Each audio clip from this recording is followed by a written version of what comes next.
So I'm going to tell you a story because I find that when you hear a story about a person or an individual, you tend to take that knowledge with you a lot better than just me spewing out a whole bunch of information.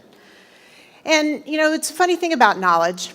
Knowledge without action is what? It's kind of useless. It's just knowledge. So what we really want to do today is we want to give you the knowledge, but we also want to make sure that we're giving you steps, simple steps that you can take today. That's what's important, is what can you do today that will push you further into your healthcare journey. What we'll do is we'll talk a little bit about the story. So there's a woman who was in her 40s, middle 40s, businesswoman, an entrepreneur, triathlete. She had 2 children under the age of 10, a husband, obviously not under any stress at all, but really was working hard, but found that she was having a lot of symptoms, and those symptoms were causing a change in her daily function. Everything she did was related to these symptoms and held her back from really reaching the goals that she wanted. What kind of symptoms was she having? She complained that the stress she was having was actually causing anxiety, chest pain, palpitations, and felt kind of wired but tired. Anyone ever feel that way? Yeah, it's a feeling that you almost feel like something internally is happening to you, right? Some of the other symptoms were brain symptoms, neurological symptoms, right? Things like foggy brain, lack of concentration, the feeling that every time you turned around, you thought you forgot something, right? Those types of things really can affect your day, really put you behind. Things like headaches, migraines. She had migraines most of her life, but she was having 2 to 3 migraines a week. And when she was having these migraines, they were debilitating to the point where after work, she'd get this migraine and have to pop 2 Advil, 2 Tylenol, put her head down, and wait a half an hour to 40 minutes before she could actually drive home and see her children. Now, if that's not changing what you're doing in a daily function, I don't know what is. Things like joint pain, swelling, body aches, all of the time that you feel like your body's just on fire and inflamed, those also can stop you from working on a daily basis, right? Chronic fatigue, things like fibromyalgia, most of them are associated with some pretty severe pain problems. Then the GI symptoms, constipation, diarrhea, IBS-type symptoms, bloating. She felt like every time she ate, her stomach just moved out 3 to 4 inches.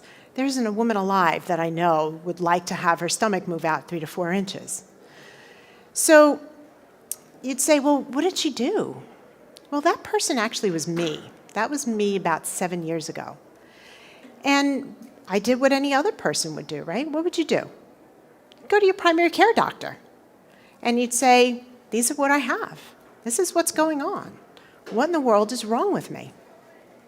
So the traditional approach, when you have a sick person in front of you, and I was a family physician, an osteopathic family physician for 20 years, the person comes in, gives you all your symptoms, and the doctor has the first thoughts. What are their first thoughts? What kind of symptoms you have and what kind of disease do you have from that? What are the diagnoses? That's what they're thinking. With all these symptoms, how can I put them together to figure out what the disease is? Why are they doing that? They're doing that because they want to know what lab test or diagnostic tests they're going to come up with. And then once they get the lab work and the diagnostics, the most important thing for them is, what drug do I put you on? That's what they're thinking about. They're thinking about your symptoms to go to diagnosis, what do I test to corroborate that diagnosis, and then the last step is, what drug do I heal it with? That's not what I wanted. There was no way that I was going to go on drugs. Okay, because if I was going to be put on Humira, because I was on my way to rheumatoid arthritis and diabetes. That's how inflamed I was. And if you've ever watched that commercial, you definitely don't want to ever be on Humira.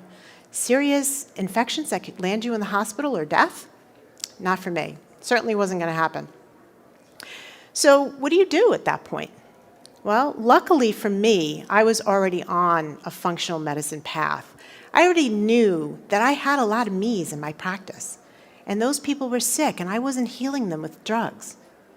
So I went back and I went and got my nutritional counseling background and started really learning nutrition and how to heal myself. So for about 3 years, I really pushed. I changed my diet. I started running. I started exercising significantly, did a triathlon, and all that did was put me over the edge. That made my body even more toxic. So 3 years later, I'm even sicker. My body is really, really broken. So luckily, I found the answer. I went to a functional medicine doctor. And what was the answer? The answer was my gut. I had leaky gut syndrome. And that leaky gut syndrome was causing insulin resistance, joint pain and inflammation that was causing my rheumatoid factors to increase, and it was dumping all my nutritional values down in the dump. My B's were down, C, vitamin D, glycine, glutamine, omega-3s, they were all tanking out. Why? Because I wasn't able to bring any of those nutrients into the system. When we really think about it, what does the gut do for us? It extends our external environment into our internal environment. Anything that gets in usually gets through the gut. Yes, oxygen goes through the lungs, but that's only one thing. Hopefully, carbon dioxide comes out of the lungs. But in order to get things in, you really have to get it through the gut. So what is leaky gut? My favorite description of leaky gut, or analogy, is a soaker hose. Think of that hose as hundreds of microscopic little holes, and that's how the water gets out. Well, it's the same thing in your GI system, right? Your GI system is a hose. It's just a really big hose. And it has cells, and those cells are lined up. And in between those cells, unfortunately, you don't want things really to pass through, because the cells help to regulate what comes into your body and what doesn't come into your body. After time, things that happen throughout our lives, those cells start to separate, and now you have holes in between them. So if you think of the soaker hose, if you start making those minute little tiny holes bigger, is it a soaker hose anymore? Not really. Now the water is just pouring out. So what we do is we start to heal the gut. And you've heard a lot about that today, I'm sure, because if you really think about it, most diagnoses are related to it. And why? Because in the other end, on the other side of that lining, is your 80% of your immune system ready to pounce on all the bad foreign objects that are coming through. And when they come through, that immune system creates an immune response. Immune complexes go throughout the body, and it causes inflammation. And this is the different things that inflammation causes. If you think about your cardiovascular system, your vascular system is moving all these immune complexes around. That's when it's inflamed, it's going to cause what? Coronary artery disease. And even cardiologists in traditional medicine know that coronary artery disease is the #1 cause of heart disease, right? Inflammation is the #1 cause. Why? Because the inflammation causes an imbalance in that vascular system, and things like cholesterol, platelets, and other immune complexes catch on and cause the clot. So inflammation is really the basis of what happens, and your leaky gut is what's causing that inflammation. So how do we get there? What leads to leaky gut? Well, sorry to tell you, but gluten is definitely one of them. There's a wonderful baker here. Go see her. It looks like she makes a wonderful gluten-free bread, because gluten is one of the foods that we pretty much know causes leaky gut. It's not about taking it out because you're sensitive to it. Certainly celiac disease, you want to get rid of it. But unfortunately, there's a lot of knowledge out there that knows that gluten affects the gut. So does dairy. So dairy is another one that you probably want to stay away from. Most of you probably know that artificial sweeteners, you do not want to be around them, right? Chemicals. So if you're thinking about other chemicals like mercury, arsenic, aluminum, they get into our system too, various different paths. So you want to stay away from these things. Bugs. You could have an overgrowth of Candida. You can have SIBO, small intestinal bacterial overgrowth. If you have those things, you're going to cause some problems in your GI system. The doctor before me spoke about the microbiome, how many different probiotic or bacteria you have in your gut. So if that's an imbalance, that can cause a leaky gut syndrome. So you have to put that back into balance as well. Alcohol. You know, yes, red wine may have some good to it, but unfortunately, you really don't want to drink a lot of alcohol at all, because it definitely can cause leaky gut syndrome. Worst of all, medications. You know, I was having 2 to 3 migraines a week. Advil, Motrin, Tylenol, they were my friend. I was waking up every morning nauseous, feeling uncomfortable. So what did I take? Zantac, Nexium, whatever I can get my hands onto so that I can function for the rest of the day.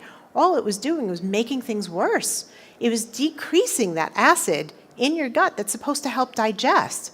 No wonder why I didn't have any B vitamins in me or D, or that I could actually increase my muscle mass because I wasn't getting protein through the gut well enough because I wasn't digesting it.